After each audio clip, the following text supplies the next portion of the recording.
I definitely thought that this was something that was true about relationships, that you had to constantly find harmony on all the different issues that you might have. This is the Deep Dive with Adam Roa. Yo, what's up, deep divers? It's your boy, Adam Roa. We are here for another deep dive podcast. Thank you for joining me. And today we're going to be diving into debunking two of the biggest myths in relationships. As you know, the theme has really been about relationships as I've started to release new music out into the world. If you're not aware of that or familiar with that, be sure to check the show notes because there's a link to my music, my artist profile. My new song, Chase Me, that just came out, is a cosmic love song taking you on this dance through the universe. And so I've been looking into love and really wanting to use this podcast as a chance to explore it. Recently talked about the idea of soulmates with Orrin Harris and explored what does it mean to be a soulmate? What does that even mean? Looked into attachment theory and the different styles of attachment that we can have in relationship. And today is about the debunking of two of the biggest myths that happen in relationship. They're things that I used to believe, and I know most people actually believe them, and yet they're not entirely true. And so I'm excited to jump into that with you today. If you are new to the podcast, welcome. You're officially a deep diver, whether you like it or not. Just being here, you're a deep diver. You may get out of the deep end at some point, but you're in it now with me. And please, if you could take 30 seconds to leave a review and be sure to subscribe and follow on YouTube if you're watching there, or Spotify or Apple Podcasts, wherever you're consuming this. It helps us in the charts and the ranking and to get this seen in the algorithm. It would really mean a lot for you to do that, as this is a big labor of love and something that I enjoy doing and offering to you as a chance to really dive deep into concepts that I might be talking about on social media, in my Instagram or Facebook and YouTube shows. So I appreciate you. I appreciate you being here. And let's get into debunking two of the biggest myths that happen in relationships that people seem to have. So the first one is that you're supposed to be happy all the time, that you and your partner are supposed to just work super smoothly all the time, and that you know that a relationship is working if it's easeful, if it's graceful, and that there's really no conflict. And this is true based on how you view it. Like what does it mean all the time? And the reason why I say it's a myth is because all the time implies 100% of the time. All the time implies that if you're having conflict, if you're having fights, that you're doing something wrong. And the truth is that there's been studies that have been done, and the most famous ones are done by John Gottman over at the Gottman Institute. And so shout out to them for the incredible research that they're doing. For those of you who aren't familiar with the work at the Gottman Institute, they've been able to predict accuracy of whether or not a couple is going to get divorced or not based on 94% accuracy, based on all of these different evaluations and things that they've discovered over time. And they've been doing this research for 40 or 50 years. So shout out to them. I've been diving into their work, and that's been feeding into this podcast today. And one of the things that the Gottman Institute talks about is a 5-to-1 ratio as a minimum for successful, happy relationships. And what that means is that for every one negative interaction between couples, there needs to be 5 positives. And this is a minimum. This is a baseline. I think you can also refer to it as a 0.8 ratio. I think that's the math on it, right? So for every one negative one, and those negative interactions can be an act of contempt. It can be an act of what was the other word? I'm forgetting it right now. Contempt, defensiveness, withdrawal. These different aspects, right? A stonewalling where someone can, and I used to do this, I admit, can go just completely just emotionally withdrawn and not really listening, not paying attention, sort of just ignoring that person. And I feel like when we have those behaviors, right, and they're common, they're normal, they are something that you can see in your relationship, and if you do, it's okay. It's not the end of the world unless you are seeing it happen there's more than one for every 5 positive interactions. So just think about that for a moment. The relationship that you are in. How many, for all the little instances that you can consider an interaction, how many of them are positive relative to how many of them are negative? How many of them feel like they are filling up your cup and lighting you up and expanding you? And how many of them feel like they're contracting you and making you feel a bit like shut down in your relationship? And so they said in their research that 20-1, like that's where you want to be, like getting up to there, but the minimum is 5-1. And to me, as someone who's been in these sorts of like breakups over the past couple of years, I really was paying attention to my new relationship and noticing how many of them have this really positive, how many interactions I have with her that are incredibly positive. And those can look like a smile from across the room. Those can look like a hug, unsolicited, just like giving a hug out of nowhere. Those can look like a compliment. Those can look like a supportive conversation, right? These little interactions. Whereas these charged statements or things that can be said, like you're so selfish. A statement like that would be considered a negative interaction. A defensiveness is like, I don't do that. You always do that. Another what would be considered a negative interaction, right? And I'm paying attention to that because at the end of my last relationship, what was happening was that it got to a place where more of the interactions were actually negative.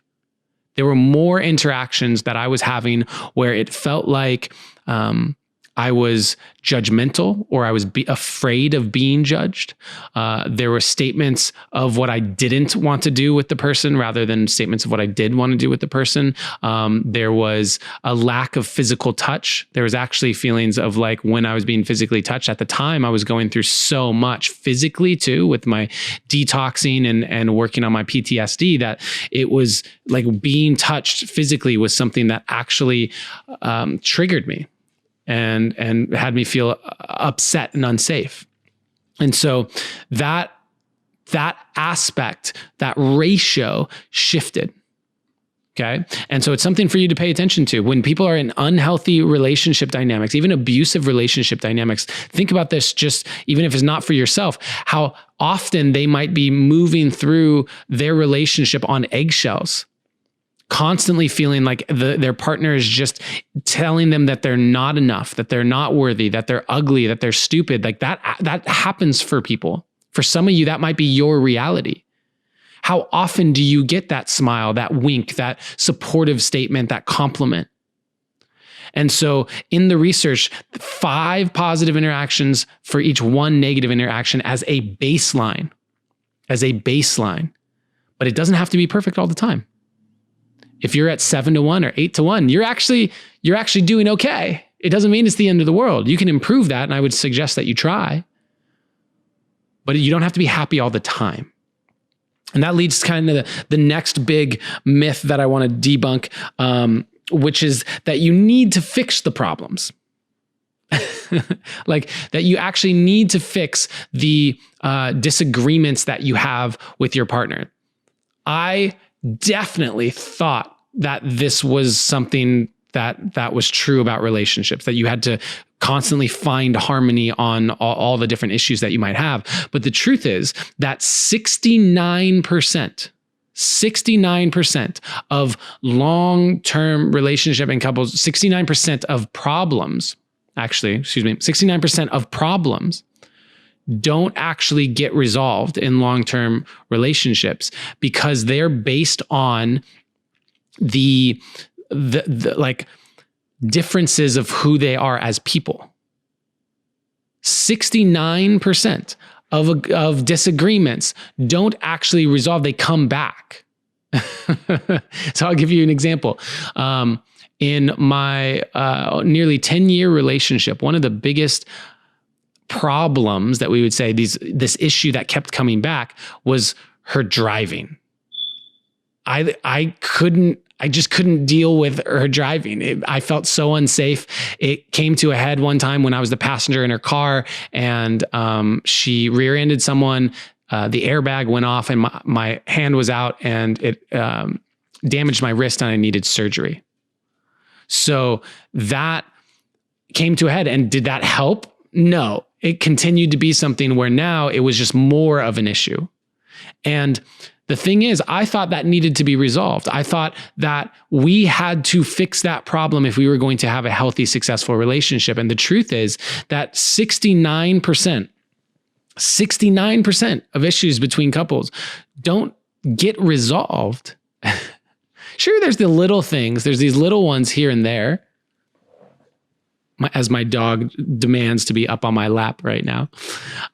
There's 69% of them don't actually get resolved. They keep coming back. They keep coming back and returning. And that's because they might be big differences of just how you live your lifestyle. The way that your brain processes the reality around you. The desires you have, just the little nuances of being human and how that ends up translating to the world means that you're not going to be the same person. There's going to be things that you just don't see eye to eye on in a past relationship. It might be that how they drive. It might be the way someone consistently forgets certain things. It may be the way that you how you want to proceed in like your risk adverse nature versus someone who's not nearly as risk adverse. Hey deep divers, just want to take a moment and let you know that my new song Chase Me is out. It is a cosmic, timeless, romantic love song, and it's actually the first song that I ever wrote. I was on an island in Thailand with an acoustic guitar doing a self-imposed 5 days of silence, and I decided to write a song for the first time ever.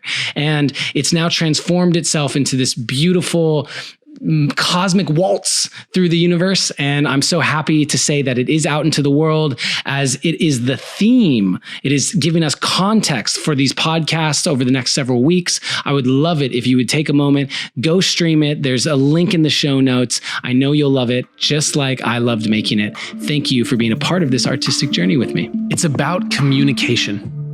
This is something that I've shared on pretty much every podcast that I talk about relationships. It might seem at this point super cliche, but here's the reason why.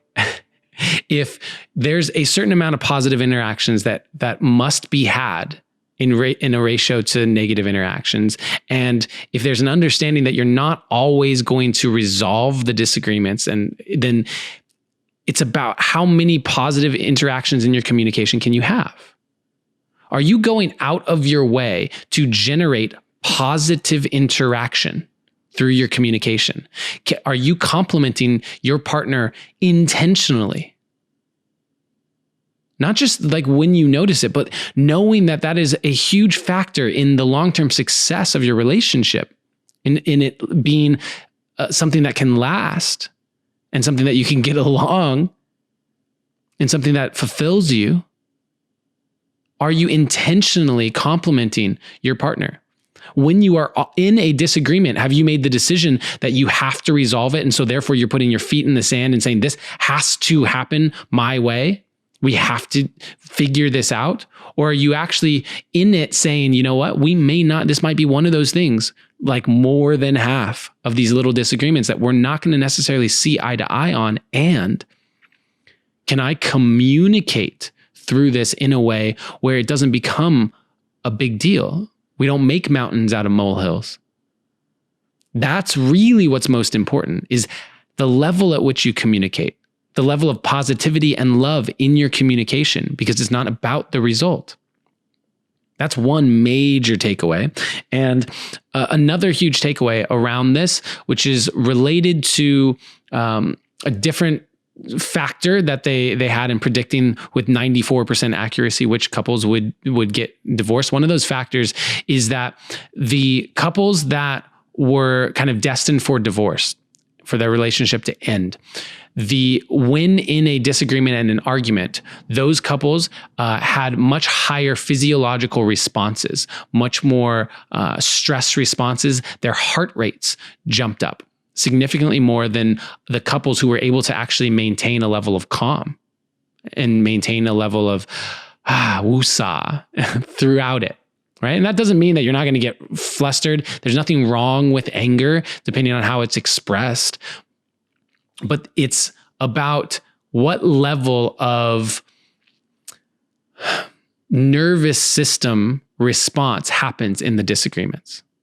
Meaning, essentially, the couples that went into a fight or flight response more strongly, for sure, but just went into a fight or flight response in their arguments and disagreements were much more likely to wind up divorced.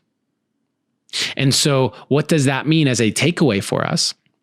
Is that if you want to show up in a relationship in a way that lends itself to sustained long-term happiness in your relationship, then that means that you got to do the work on yourself so that you don't go into a fight or flight response every time you're in an argument.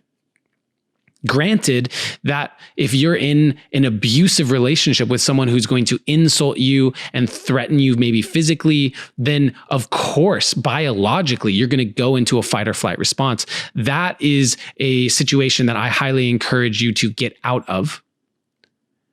And so without exception, like if you are being physically abused in your relationship, I am a stand for you not being in that relationship.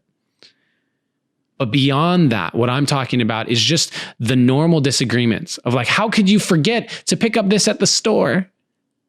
Like, why were you 20 minutes late to this thing? You knew how important it was to me. It's like, I thought you were going to do this and you said that you would, and then you didn't.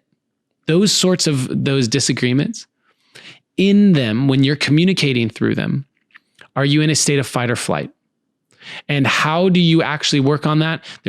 I've done so many podcasts around my nervous system, around PTSD, around trauma, around the way in which this shows up in the somatics of our body. So I'm not going to get into that now. You can go back through and seek that information out, and understand that as you do more work on your body, as you work on the parts of yourself that go into the limbic brain and freak out, those parts of you won't get triggered as easily. And that will give you a bigger level of patience, like somatically, like your body has, it's like if you were going to hit a pressure valve and it's like, it can only build up to so much before I go into full blown fight or flight response. Well, it's like, okay, by doing the inner work on myself, I'm increasing the amount that I can handle. I'm increasing what I can handle. My body can go longer in these disagreements. I could maybe every time, because of how I was growing up, then whenever my parents would raise their voice at me, I would cower. And so now if I have a partner, when she raises her voice, I go into a fight or flight, because that's how I was programmed when I was a young child. This is not me, by the way, this is hypothetical. And if that's the case, then you get to work on the part of yourself that is still holding the trauma of what happens when someone raises their voice. The part of you that goes into your inner child and freaks out, that's what you get to work on. When you work on that, it will release some of the charge. The next time your partner raises their voice, you have a bit more patience internally before going into that fight or flight response. Hopefully your partner is also working on not raising their voice because they know that that's a trigger for you, and you're in positive communication around it. And so you're building on this together. And when you have these disagreements, neither of you are needing to go into these responses. And that is a major way in which you can indicate that your relationship will last? Are you intentionally complimenting your partner, knowing that that is going to support in the positive bucket of interactions? And there's not a need to try and fix every problem. I mean, you can try, but it doesn't have to happen, right? 69% of those issues continue to come up because it's just a difference of who you are as people. And that's okay, as long as you are able to communicate in a way that doesn't bring you into fight or flight every time you have those disagreements. Again, self-work, self-development. Everything in your external reality is reflecting your internal reality. So there you have it. 2 of the major myths of relationships debunked, and some takeaways for how you can show up in a way that is at least giving you the best shot. I can't say I'm an expert, right? Depending on how you do it. But I will say one final piece here, which is that the success of a relationship is not based on its longevity. That's really important. And I want you to hear me when I say that.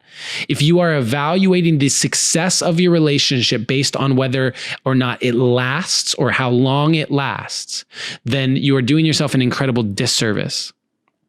Because the success of a relationship is based on how much you grow as a person, as a soul, how much you evolve, how much you expand.